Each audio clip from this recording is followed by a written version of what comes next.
Hi. Mellow. Okay, we are on the air and back in the saddle. Sorry, everybody. We had a bit of a human error. There's a switch that happens to operate the plug to which the TV and all of the network equipment is connected to, and somebody on their way to the bedroom hit that switch and just shut it all down. So we're back. As soon as I went out there and noticed all the lights were off in the corner, I was like, oh, I know what happened. So we are back, and we do apologize. Bob, did you get back on? I don't know if it picked him up or not. Let's see here. Nope, not yet. All right. I'll go ahead and add him then.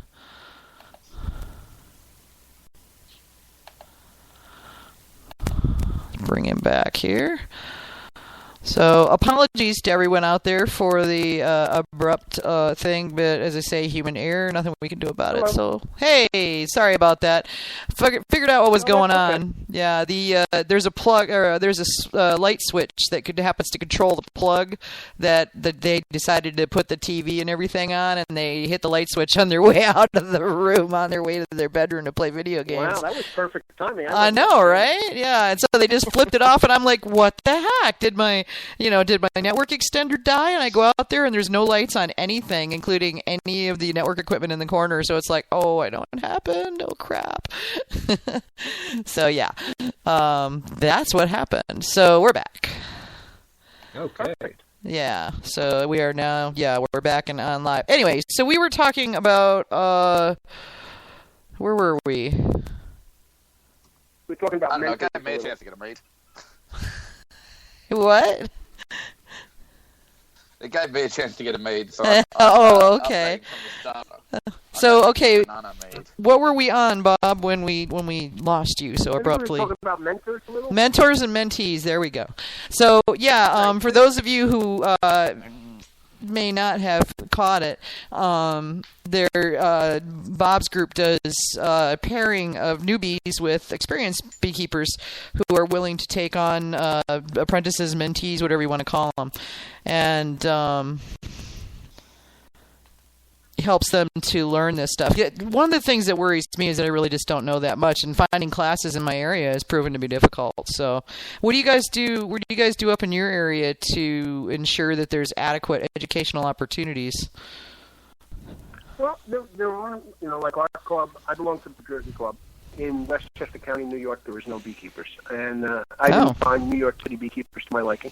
And it wasn't because they did anything wrong. It's just that, they seemed to meet out in Brooklyn, and it was a lot quicker for me to drive over the Tappan Zee Bridge to Ramapo College than it was to drive down to Brooklyn. And, it's a different, the New Jersey Beekeepers is probably more in tune with my area than it would be the city people. Okay. So was there a lot of club activity going on in New York before you left? It just didn't sort of like... I just went down one or two meetings. I went to one or two meetings of the New York City Club. I went to one or two meetings of the New Jersey Beekeepers Club, and I found the New Jersey much more to my liking. I thought they were more educational. They had a beautiful spot to have a meeting, which was in Ramapo College. So they had a classroom. They had, everything was there. They had a very structured meeting. They had great speakers. And the New York City meeting, some of them were meeting here or meeting there. And, I just gravitated where I thought I would fit in best. Cool. It is the Garden State after all, right? What's that? It is the Garden State after all, right? Yeah. New Jersey. Yeah, but it just really came down to how long it takes to get there and how long it takes to get back and, the timing of the meetings. Mm-hmm. How does one go about finding the clubs, or I guess you go online or? Yeah, you can go online. Sure. So the Northeast New Jersey Beekeepers has the Facebook page. I think they have 2,000 members in the group on Facebook. Wow. There's always stuff out there that you could see, and there's so many different groups. Tomorrow night I'm up in Vermont. I'm speaking at Addison County Beekeepers. They're a friend of mine, Scott and Valerie Wilson. They run that beekeeping club. A couple of years ago, I spoke at Franklin County Beekeepers. My sister in Burlington. So whenever I come up here, I always I have a couple friends who keep bees, and it's a big community. And they said, when you're coming up, can you talk? I said, yeah, no problem. Bring a couple bottles in the car, and I go to the meeting, and I give them a mead meeting. That's how I got lured into talking to the New York City mead making guild. Was I happened to be going up to New York for something else, and they're like, "Really?" So I got asked to speak. It was pretty cool. I enjoyed it. Who was that? Did you speak to? Oh God. The Brewers Guild? Yeah, the New York City Homebrewers Guild. They met in a pub, like right in Manhattan, and it's really cool. I mean, there was a lot of people there, and I got to meet a lot of really interesting folks. What's that? Yeah, Burp Castle. Yeah, that's it. Yeah, I've spoken there a couple times. Oh, they meet at Burp Castle? That's a great place. It was really neat because the meeting wasn't until later in the afternoon, and the person that graciously allowed me to stay in their home, and he lived in Brooklyn, in the Bronx. No, he was in Brooklyn. And he drove me into the city, or got me into the city, and he had to work for part of the day before the meeting. So I basically just spent the day wandering Manhattan, which was super cool because I hadn't had that opportunity yet. Usually when I go up there, it's for a conference, and I'm like up there and stuck in a hotel for 3 days and don't get to actually go anywhere. Yeah, that's nice. Yeah, are they still doing that thing at Burp Castle where they shush you? Yes, every second Tuesday of the month. They shush you. Oh, I heard about that. That's fantastic. Yes, if it gets loud in there, everybody goes shh.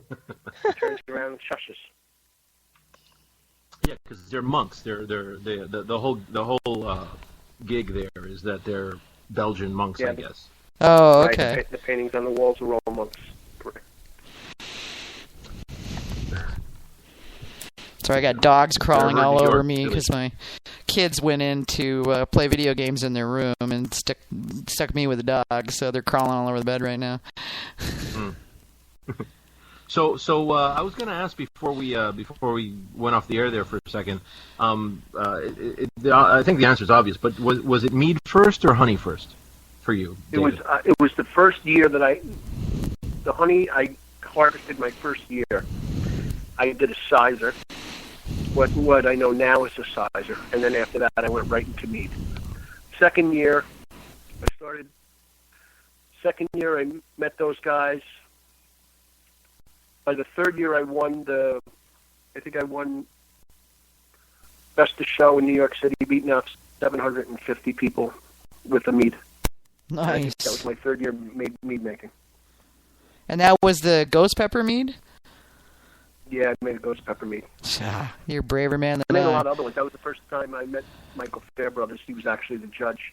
Oh, okay. And I ended up getting, I think, a 46 or a 47 he gave me, which is, very nice score. It was the highest score in the competition. Very cool. And so tell us about the ghost pepper mead. Was there a lot of pepper going on, or what was it? How'd you end up doing it, if you're willing to share? I think it was just balanced against the sweetness. I really believe, I make a lot of pepper meads. I really believe that the heat and sweet have to balance. Oh, yeah, they totally do. Go with one without the other, and that's it. And I don't think that, I make it great. I think that my bees make great honey. And to be able to match up the flavor of the honey with what you do, like I'll use my spring honey to do pepper meads because I like the sweetness a lot better than I do the fall honey. The fall honey I think is richer, more complex. Mm-hmm. The spring honey has that nice floral, light taste, and I think that complements the peppers. Interesting. So there's a big difference then between the spring honey and the fall honey. Or what are your bees, where you're at anyway, what are your bees getting, or what do you think they're getting when they're out there? Well, you gotta look at the blossoms that are out, like locust blossoms. That's a huge nectar source. If you live in a spot where, like in the city, a lot of locust trees, locusts are basically weeds, but they do have a great nectar source. So if your bees are able to get the locust, and there's no rain, and if they rain, it'll wash the nectar off, or the nectar will be diluted, where your bees have to work that much harder to make honey out of it. But if you get a good flow, and there's a lot around, and your bees can make 60, 70 pounds of honey in a week. Wow. In a week? in a week, and some of the bigger hives can probably do better. I've heard guys getting 100 pounds off of flow. Whoa. Wow. People. There's a guy out in Indiana, and I remember he spoke at our meeting one time. His name was Tim Ives, and he was talking about having hives with, these astronomical number of bees in his hives, like 150 and 200,000. And you can look him up, and there's pictures of him, and he has pictures where he's on top of ladders working his hives. Wow. And I can only imagine what he's pulling off. Well, what's the average size of one of your hives, though, or in general? I don't. I'll put it on as they need it. You know what I mean? If I see the hive's not doing well, or there's not a great flow, you're not going to get that much. If your spring is late, if you get a late frost and it knocks down your, whatever we're getting at, your bees were getting, it knocks it down, it's gone. There's another guy I taught to beekeep. His name's Chris Culp. He lives in White Plains, New York. He has 2 hives. He's in this beautiful section. Every year he gets a couple 100 pounds off his 2 hives. Every year, like clockwork. And I'm jealous because he has such a great spot that he gets all this honey, and he really doesn't even have to work for it. It's almost like he's like, oh my God, the hives are full. I have to do it again. And, it's like no sympathy, dude. Seriously. Right. You wish you had his problems. Right.